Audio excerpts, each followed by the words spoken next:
Hello, welcome back to the vlog. We're in a new location. I did end up moving back home, back in with my parents, so it's been a little bit of a transition. I live in one of the most expensive cities in the US, so unfortunately it was just not feasible for me to live on my own. And yes, I am whispering right now because my parents are downstairs currently, and I still feel very awkward about filming around them, so I apologize if this part is very like I don't know, whispery. Still trying to figure out a good time when I can film and stuff, but this is ideally going to be a short-term decision. I only plan on staying here until I can finish my degree, and then realistically probably gonna have to move out of the state. We'll see how things go. Really sucks feeling like I have to leave my friend group, and wow, that's a decision that I don't have to make right now, and who knows what's gonna happen in a year. I could get like a really well-paying job, who knows, YouTube could take off, I don't know. Either way, it's not an ideal situation, but it's also not the end of the world. We'll get through it. We're gonna start off this video with a little painting. I am missing some footage, so unfortunately I do have to do a little piecing together with all the editing. I've talked about this in my other vlogs. I made a bunch of paintings to put up at a local business, and one of them my friend actually bought as a gift for his wife for their anniversary. So I had to make a painting to replace it. It ended up really cute actually, for only being like a very quick project that I didn't think too hard about. And I feel like it fits that wall a lot better now. I didn't film going to put it up because I felt very uncomfortable going in there and filming all by myself. So I unfortunately don't have photos to show you of it on the wall, but I will show you the finished painting. And then we'll get into all the moving footage that I have, and we're gonna talk about a lot of books that I was listening to and reading during this time, because I went through a lot of audiobooks when I was doing the whole moving process. I have read a lot, and there's a lot to talk about, so let's get into it.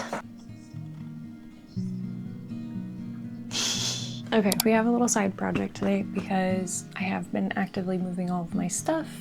The room looks a little sparse in some areas now. Obviously, quite a bit of stuff still. The paintings that I had left up at that shop that I talked about in my last video, one of them, the sugar pine, the landscape watercolor that I did, my friend wants to gift it to his wife for their anniversary, which this video will be out after all of that. So, hi Rachel, hope you enjoyed it. I need to make something in order to replace that painting that is in the shop. So, we've got the watercolor back out. I genuinely wanted to try and finish these oil paintings that I started, and I even did a little sketch for 2 more paintings, but because I've been moving stuff, I haven't really gotten around to actually doing the base colors, which I did end up repainting. I think I shared the canvas that had the cat painting. That was this one, which I don't know if in this lighting you can really see it that well, but I didn't like the idea of using a square canvas for it anymore. And I realized I didn't gesso the canvas before I even painted that underpainting. So I gessoed the canvases, and then I forgot to do the underpainting. So it's been a little bit of a process, and now I'm trying to figure out how I want to approach it because I don't have a workable fixative spray right now. I could go buy a hairspray and see if that would work, but really I just need to go to Michael's and buy a fixative spray or order one online. But at the same time, I'm in the process of moving all of my stuff, so I'm like, I don't really want to be buying more things to have to move over there. I don't know. So the oil paintings have been on the back burner for a little bit. I don't know what it is about this painting that I'm like, I really just don't want to touch it. I went through 3 days of nonstop painting, and now it's like I don't want to get back into it, but I really know I'm gonna enjoy the piece once it's done. So why can I not get myself to just pick up the paints and like mix them and start painting again? I don't know. Today we're gonna ignore all of those, and we're gonna get back into watercolor. But now I have no idea what I wanna paint. Right now, my brain is a little bit in the mode of next month's sticker sheets, which they're gonna be Southern Gothic themed, very Ethel Cain vibes. So it's gonna be a little bit different from like the normal cutesy stuff that I do, but it's still gonna be on the spectrum of cutesy.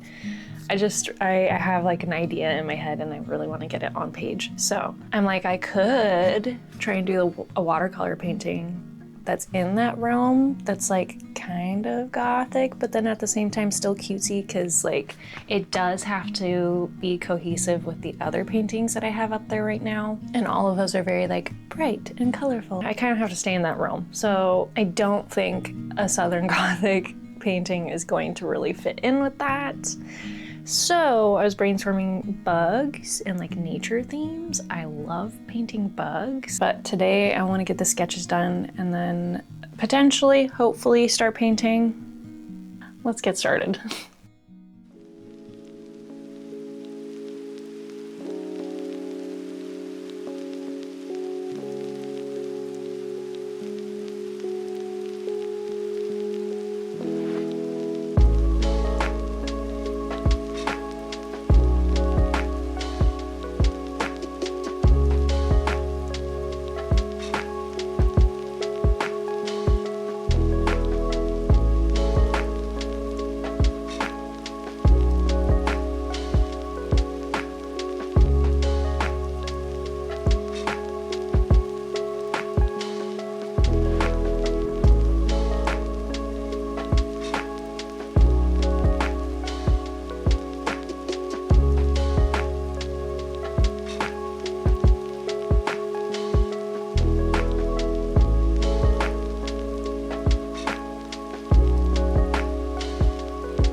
I just dropped off a bunch of stuff at my parents' house because I need to start moving stuff over now when I have the time, so that way it's not so much all at once.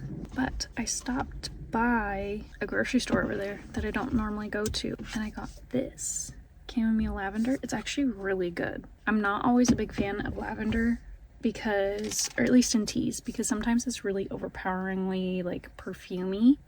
This one, not that bad. It is carbonated, so I think that helps. I have tried their green tea before, like a citrus green tea. That one is really, really good. I like that one a lot. But the chamomile lavender, and then I also got their Earl Grey. I haven't tried that one before. And then I got a cold brew because I need some caffeine in order to get through packing stuff today.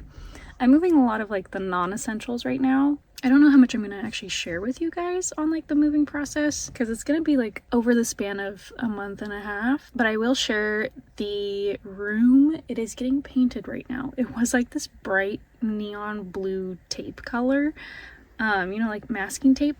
That's what it reminded me of.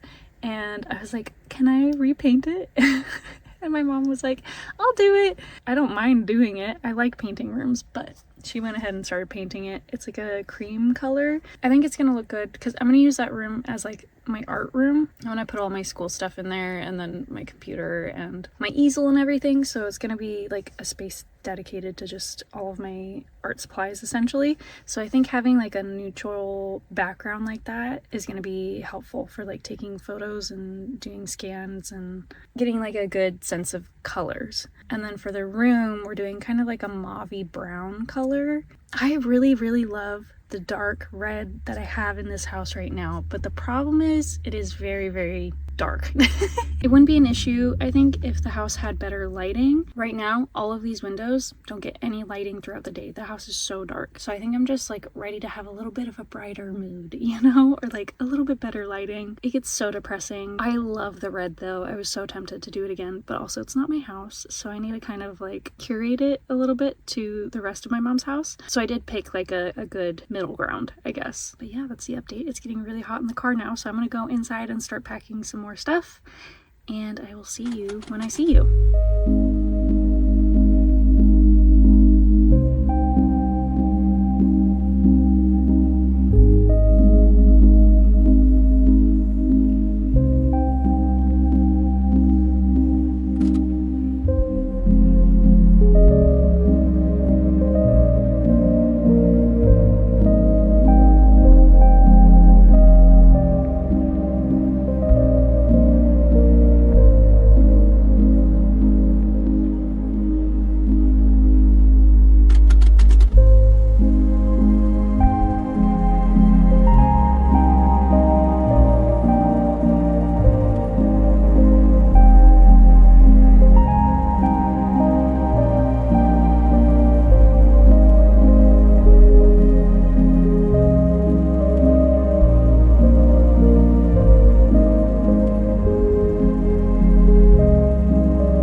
Liam is here to talk about books with you too. I had mentioned in the intro that I've listened to a lot of audiobooks during this whole moving process, and I finally have some time to sit down and actually talk about them. So there's a few that I want to talk about today, and then I'm probably going to wait to film the rest of it another day. I don't know how much time I have until my parents get home, so. But yeah, first book. I will put them on the screen as well. Grace Be Patient. I loved Starving Saints by Caitlin Starling, so I thought I was going to really like this book as well. Honestly, not my vibe. I think it was well written. It was like a gothic medical horror and very slow paced. So it's well over the halfway mark that the actual horror aspect comes in, and it's just a lot of like, you gonna come up here? You say hi? Everyone meet my parents' cat, distracting me. But yeah, it's a medical horror drama, a medical horror, and it follows this girl who's going through like an experimental treatment for an autoimmune disease that she has, and it's hopefully ideally gonna cure it. So she's in this hospital and she's there to stay, essentially. She's confined to her bed. Okay. Making yourself comfy, huh? But she's confined to her bed. And basically the first part of this book is very like, is this actually happening? Is this a delusion that she's having? Or is it like, where is the horror aspect of this? She's feeling very, very sick the entire time. She's not really capable of like helping herself at some points. And like, in a way, the horror is this hospital setting. It's like very, very much like, are they treating her well? Are they like, what are these experiments that they're doing? What is like, it's a lot about her mental health during all of this.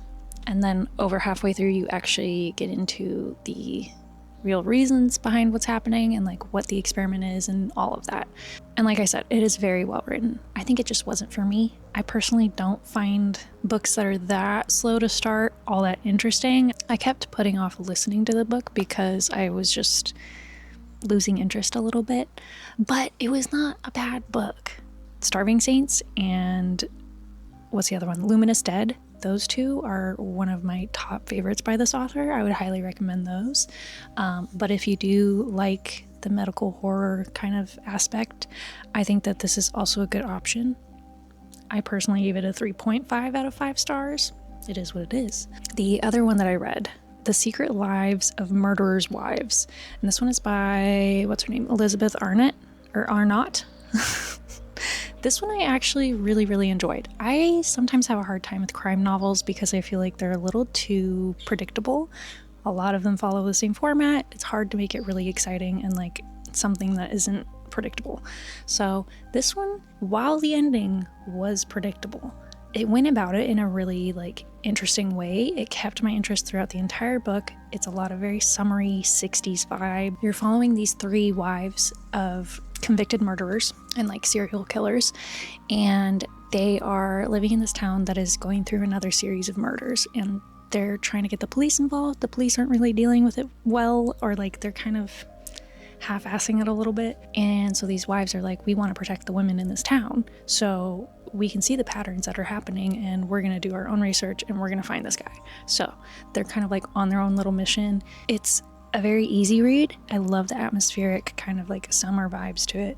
It also kind of dives into how patterns repeat themselves, right? So women tend to get blamed for their husband's behaviors, or they are considered like part of the problem or part of the responsibility of the fact that they were married to these men and didn't know that they were doing these things, and how oftentimes when women go to authority figures and have serious accusations, they aren't believed. So it's just like, what's the word I'm thinking of? Very reflective, right, on what it was like back then as well as now still.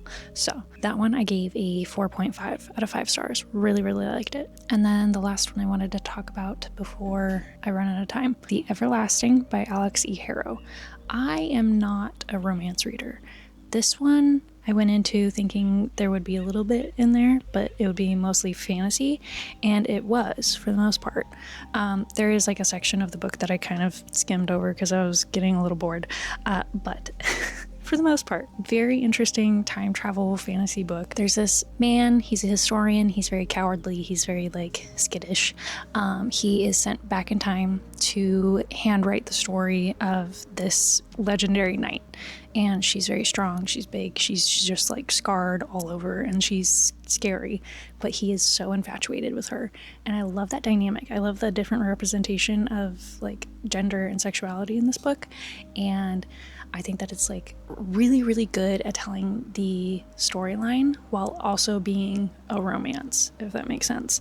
I find a lot of romance novels tend to follow a very similar pattern, so I get bored very easily. And I'm just like, okay, can we get past the lovey-dovey stuff and get back into like the main storyline, please? So this one I actually really liked.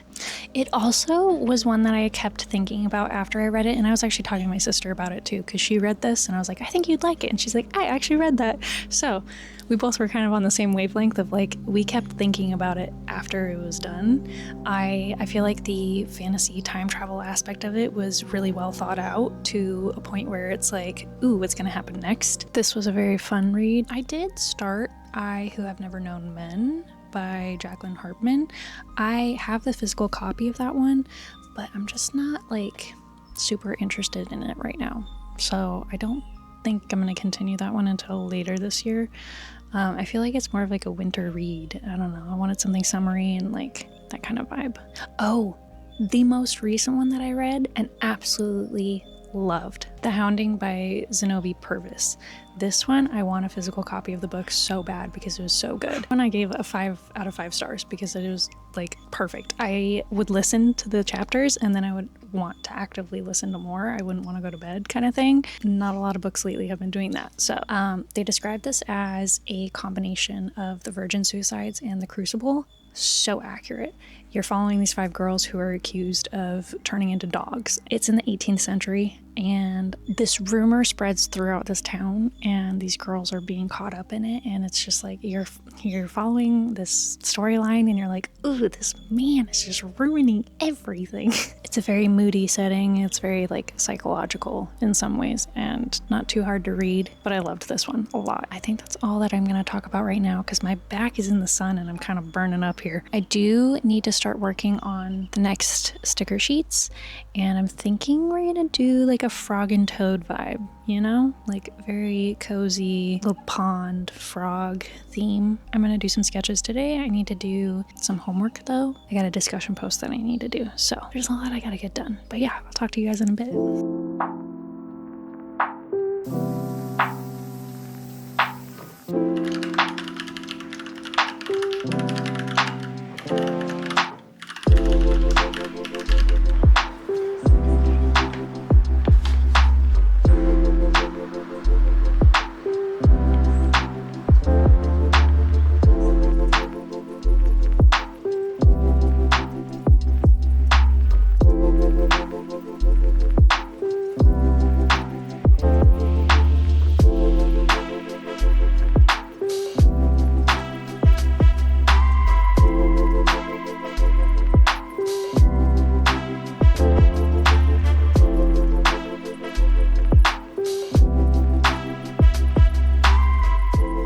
I have finished the assignments that are due tomorrow, so thankfully I don't have to worry about them. I still have 2 other discussion posts that I have to do that are due on Wednesday that I really don't want to leave until the last minute because this teacher is a little excessive with the requirements that she has for each post. It's like a mile-long list of what I'm allowed to do, what I'm allowed to write, what I need to include. It's just like, it's supposed to be a class participation thing, and yet it's like the most essay formatted writing.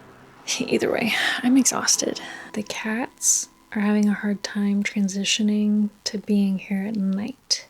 During the day, they're doing fine. The first couple of nights, I think I made a mistake. The first couple of nights, I had Goose and Chicken in this room with me while I was sleeping. And yeah, they loved it, but also I didn't get any sleep. Like, any sleep. Goose likes to get under the covers and then slide her little way down to the edge of the bed and slide out from under the covers. And then she likes to repeat. She does it again. And I'm like, girl, you're keeping me up. So I put her in a bed, or I'll put her in the windowsill where I have like a little hammock thing. And then she's upset about that and she jumps down and she goes under the bed. And then it's Chicken's turn. Chicken wants to come up and she wants to make biscuits and she wants to lay on my chest, and then I can't move, and then my arm falls asleep, and it's just like, it was too much. So at the old house, I used to keep them out of the room while I was sleeping anyway, so I figured, oh, this will be like an easy decision now that they're more comfortable with the house. That first night that I put them in the other room, because we do still have to keep them separate from my mom's cat who sleeps inside at night, because they're not like, they're friendly, but they're also not like friends, and I want to avoid cat fights if possible. We want to try and introduce them slowly, so in that process we're just keeping them separate at night. He has free reign of the house at night, so I cannot leave my door open for the cats to go out. So I moved their litter and everything into the art room temporarily. Goose was not happy. She was very, very upset that she could no longer sleep with me. She literally yowls all night long. She'll scratch at the door, she'll put her paw underneath the door and bang it against the door frame, to the point where I had to find a piece of cardboard to like shove in between the door frame and the door